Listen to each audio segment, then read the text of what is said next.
Built 4,000 years ago during Egypt's Old Kingdom, the Pyramids of Giza are more than elaborate tombs. They are also one of historians' best sources of insight into how ancient Egyptians lived, since their walls are covered with illustrations of agricultural practices, city life, and religious ceremonies. But on one subject, they remain curiously silent. They offer no insight in how these pyramids were built.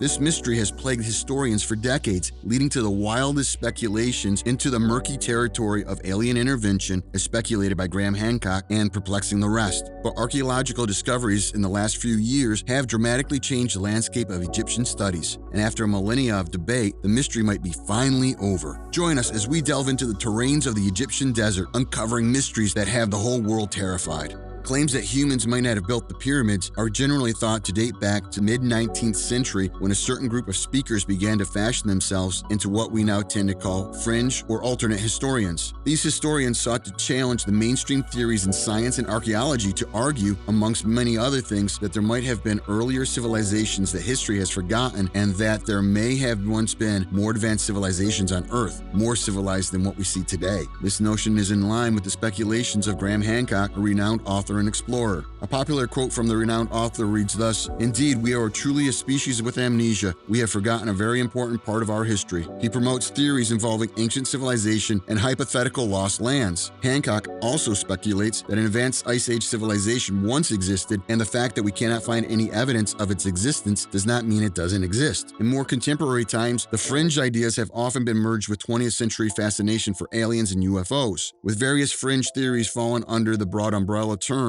ancient aliens, there is a suggestion that the earliest civilizations we know about, including Egyptians, may have been helped along in their developments by some kind of extraterrestrial force or group. Importantly, this is not the line taken by mainstream professional scientists, historians, or archaeologists. But thanks to the more recent connecting power of the internet, some suggestions refuse to go away, no matter how badly traditional academics might like them to. Graham Hancock would say that it is odd that invoking the possibility of alien influence should be a sign of madness. With the pyramids in particular, counterclaims tend to center on a couple of common questions. How did Egypt organize the incredible workforce that would have been needed to build them, and how did that workforce achieve such seemingly exquisite workmanship with such early tools? Obviously, they could not have achieved all these on their own, but the overriding argument that links many counter-theories is that pyramids themselves appear to be too perfectly formed. The angles of the outer walls, the smoothness of the joints, and the meticulous detail in which the blocks have been carved, they not only serve the purpose of that time during the Egyptian Empire,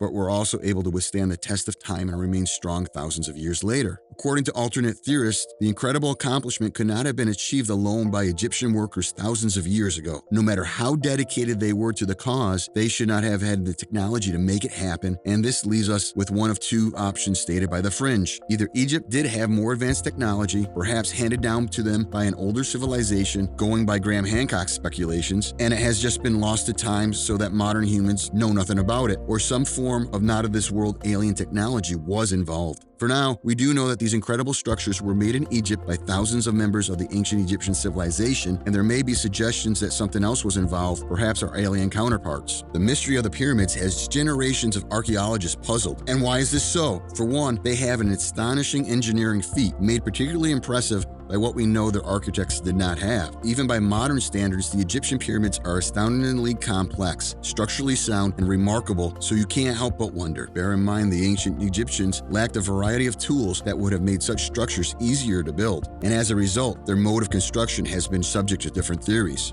For example, Egyptians at that time had yet to discover wheels, so it would have been difficult to transport massive stones, some of which weighed over 90 tons, from place to place. They have not yet invented the pullet either, a device that would have made it much easier to lift large stones in place. They did not even have iron tools to chisel and shape their stonework. And yet Khufu, the largest of the Giza pyramids, is 481 feet of massive, breathtaking stonework, and construction on it first started 2550 BCE. The pyramids and its neighboring tombs have survived 4,500 years of wars and desert storms. More interestingly, they are made from plans and measurements accurate to within a fraction of an inch. Little wonder they are considered among the 7 wonders of the ancient world, in addition to why they are the only ones still standing. What is more interesting now is that many historians are convinced that the building of materials for the pyramids came from nearly 500 miles away. In order to solve the problem of how such large stones travel so far, some researchers have hypothesized that Egyptians rolled their stones across the desert.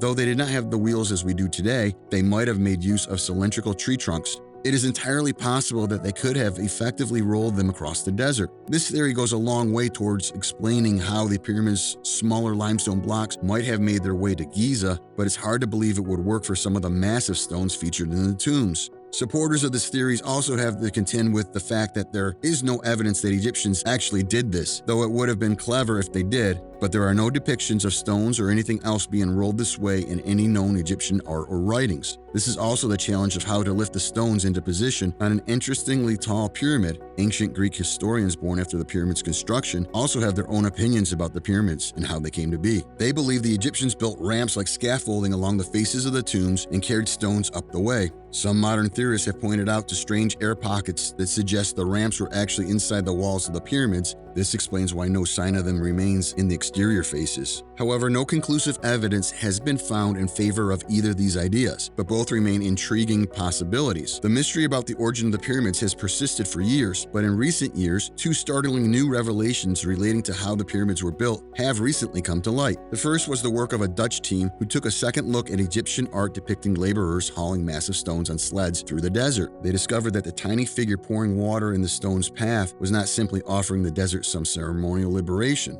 The figure was wetting the sand because of the principles of fluid mechanics. Water helps grains of sand stick together and significantly reduces friction, allowing ancient Egyptians to move massive stone blocks across the desert sand easily. Although the theory was not scientifically proven at the time, ancient Egyptians seemed to be ahead in terms of civilization. The team built their own replica sleds and tested their theory. Ancient Egyptians might not have been able to move large stones larger than what archaeologists and historians believe to be possible. But that is not all. An Egyptian historian named Mark has put forward another theory that makes how the pyramids were built a little less mysterious. Though today, the pyramids are in the middle of miles of dusty desert, they were once surrounded by floodplains on the Nile River. Lehner proposed that you could find ancient Egyptian waterways that channeled water from the Nile River to the site of the pyramid construction. Theoretically, Egyptians could have loaded these massive stones onto boats and transported them along the river where they were needed. Additionally, Lehner has proof to back up his claims. His excavations have revealed an ancient port right by the pyramids where the stones would have landed. The cherry on top of the work is Pierre Tallet, an archaeologist who unearthed the papyrus journal of a man named Mir in 2013. The man appears to be a low-level bureaucrat charged with transporting some of the materials to Giza. Over 4 years of laborious translation, Tallet discovered the ancient diarist responsible for the oldest papyrus scroll ever found. In the scroll, he describes his experiences overseeing a team of 40 workmen who opened dikes to divert water from the Nile into man-made canals that led straight to the pyramids. He recorded his journey with several gigantic limestone blocks from Tura to Giza. His writings offered the most direct insight there has ever been into how the pyramids were built, putting a piece of one of the world's oldest puzzles into place. It would seem that Mark Leonard's excavation has also settled another debate on how the pyramids were built, the question of slave labor. For years now, popular culture has imagined the monuments as the body sites of backbreaking forced labor where thousands perished in involuntary servitude. Though the work was dangerous, it was believed that men who built the tombs were most likely skilled laborers who volunteered their time in exchange for excellent rations. In 1999, excavation of what researchers sometimes call the Pyramid City shed light on the lives of the builders who made their homes in nearby compounds. The archaeological team unearthed astounding quantities of animal bones, especially young cow bones, suggesting the pyramid laborers regularly ate prime meat and other prized meats cultivated on the outlying farms. They found comfortable-looking barracks that appeared to house a rotating crew of laborers fitted with conveniences of well-off Egyptians. They also uncovered a substantial graveyard of workers who died on the job, another reason researchers now think that men responsible for the pyramid's construction were likely to be skilled laborers. The work was dangerous enough without throwing the untrained into the mix. Though they were handsomely rewarded and most likely worked voluntarily, meaning they were not slaves, how they felt still remains a mystery. Were they proud to serve the pharaohs and build their vehicles to the afterlife? Or was their labor a social obligation, a kind of draft that mixed danger and duty? We can only hope no further excavations will continue to offer exciting new answers. There are few landmarks anywhere on Earth that are quite as historic, unique, and universally recognized as the pyramids in Egypt. Although these remarkable structures are widely known, there is still so much mystery and intrigue surrounding them. Wild theories about their origin have appeared over the years, especially with the advent of the internet. What discovery did you find most intriguing? The fact that aliens might have contributed to the megalithic structure we see today, the mystery surrounding the origin of the pyramids, the interesting debate on how the pyramids were built, or the new solutions that shake up the debate? Let us know in the comments. Don't forget to hit like and subscribe to the channel for more videos. Thank you for watching. We'll see you in the next one.